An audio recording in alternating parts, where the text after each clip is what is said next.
tayo sa Barangay 435, Zone 44 sa Sampaloc, Maynila. And inaabangan natin po yung pagdating ni Mr. Malasakit, Senator Bongo, para sa isang relief operations po sa mga nasunugan dito po sa Sampaloc, Maynila. Ayan, ito yung mga beneficiaries po dito sa Barangay 435, Zone 44 na mga nasunugan, and mamaya po abangan natin yung relief operations na gagawin. So while waiting po sa pagdating ni Senator Bongo, and may distribution ng burger, ayan, almusal sa mga nag-aantay ngayon dito. Wala na kailangan ng tungkol. Lahat malusog. Kailangan ng tungkol. Hindi kayo. Hindi ko kayo. Sige. Kailangan ng tungkol. Sige.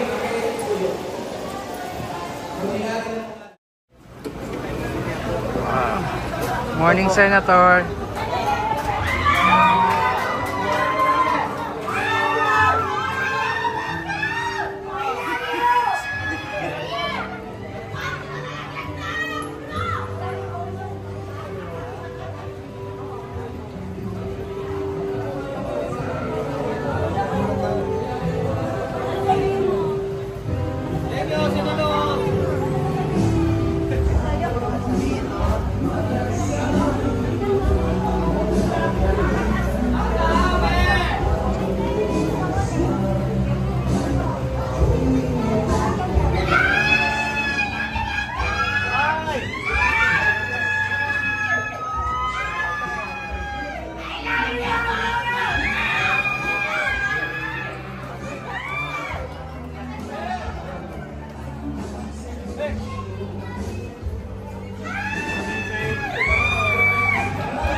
Kumusta po kayo dito sa Barangay 435, Zone 4? Alam ko po kayo po yung mga naging biktima po ng sunog ng nakarang buwan. Nandito po ako para mamigay muli ng tulong sa inyo at nandito rin po ang ahensya ng gobyerno para mamigay po ng tulong. Meron lang po akong isisingit sa inyo. Ako po isang Bisaya na katanggihan nyo. Nalitaan nyo yung nangyari sa Cebu, sa atong mga kaisunan. Alam ko, meron marami rin po dito sa inyo mga Bisaya. Sino Bisaya na dito? Ako po ay nakikiramay po sa mga kababayan natin, sa atong mga kaisunan sa Cebu na namatayan po dahil sa nangyaring lindol kagabi. Masakit po mawalan ng mahal sa buhay. Yan po ang parati kong pinapaalala sa lahat. Ang gamit nalalaghan, ang damit nabibili, ang pera kikitain, subalit yung perang kikitain na hindi po nabibili ang buhay. A lost life is a lost life forever. Importante, buhay tayo, magtulungan po tayo. At nakikiusap po muli ako sa inyo, ipagdasal po natin ang mga kapatid nating Bisaya sa Cebu, sa Bohol, sa Region 7, sa Region 8 na apektado po ng lindol. Hindi naman po tayo mababayan ng Panginoon. Magagalitan po ang ating paniniwala at pananampalataya ay hindi tayo pababayaan ng ating Panginoon. Nandiyan po ang Diyos. Dasal po tayo, ipagdasal po natin ang ating mga kababayan. At nananawagan po ako sa mga national agencies, government agencies, DSWD, bigay nyo na kagad ang tulong. Nakikiusap rin po ako sa DOH na mag-deploy kagad ng mga medical frontliners, tulungan po yung mga nasaktan. Dapat rumusponde kagad yung mga frontliners natin, mga hospital, dapat po bukas. At nakikiusap rin po ako sa Department of Energy, sa DPWH, DOTC, DOTR, at iba pang ahensya na ma-restore kaagad to normalcy. Makabalik kaagad sa normal na pamumuhay. Importante rito yung pagkain, relief goods, rescue personnel, yung mga rehabilitation equipments ay dumating kaagad sa mga kababayan natin sa Cebu, lalo-lalo na po sa Bogo City na talagang apektado po. At ulitin ko, sa Cebu, meron pong 7 malasakit center doon sa probinsya ng Cebu na pwede po nilang lapitan. Kaya nakikiusap po ako, unahin natin ang buhay ng bawat Pilipino. Magtulungan po tayo. Ito yung panahon na magkaisa tayo sa gulo na nangyayari ngayon sa ating bansa ay dapat unahin yung tulong sa mga mahirap. Sabi ko nga, halimbawa dito sa inyo, sa mga nasusunugan, dapat unahin yung pagpapatayo ng mga evacuation center. Batas na po ito, Ligtas Pinoy Centers Act, kaysa nasasayang sa mga flood control na ginagawang batasan po ng ilan, di ba?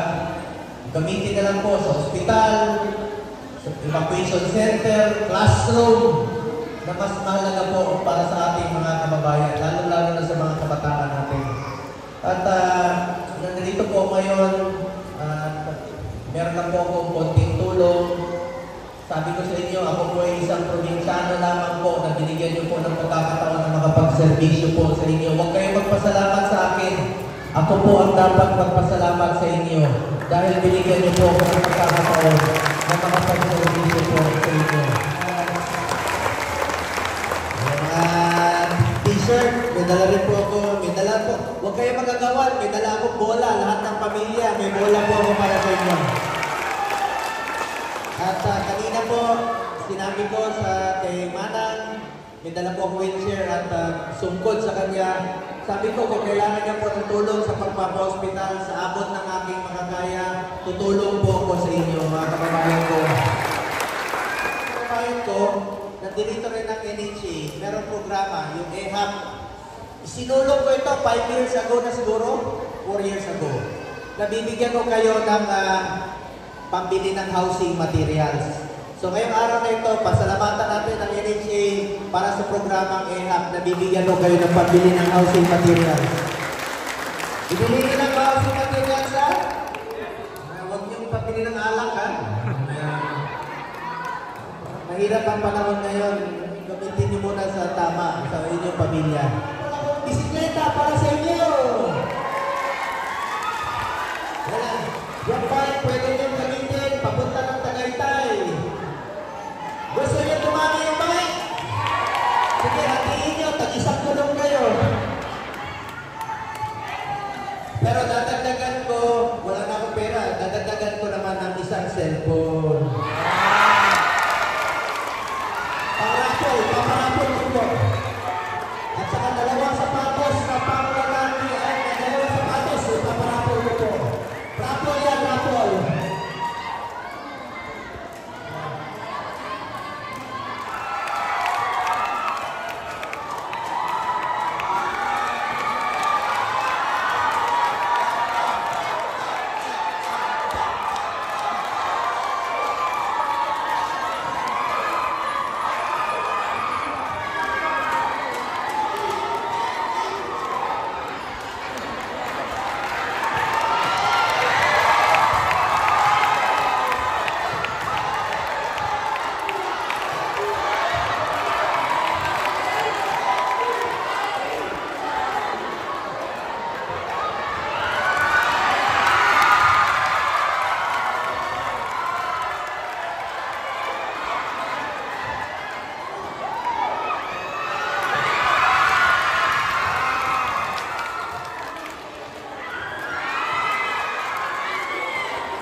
Salamat po.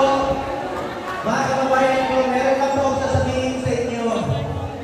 Minsan lang po tayo dadaan sa mundong ito.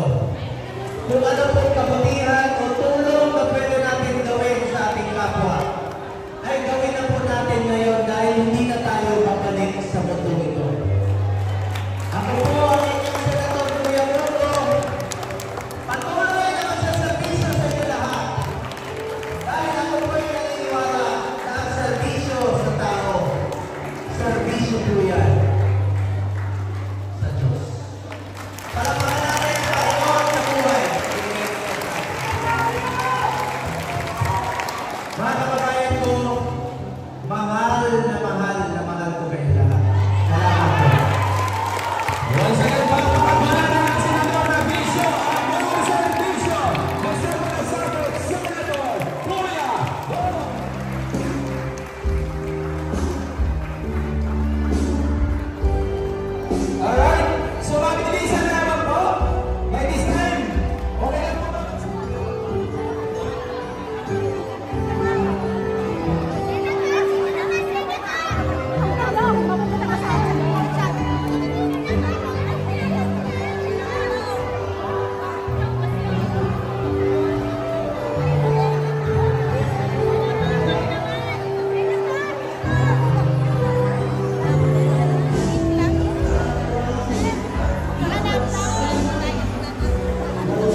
Mga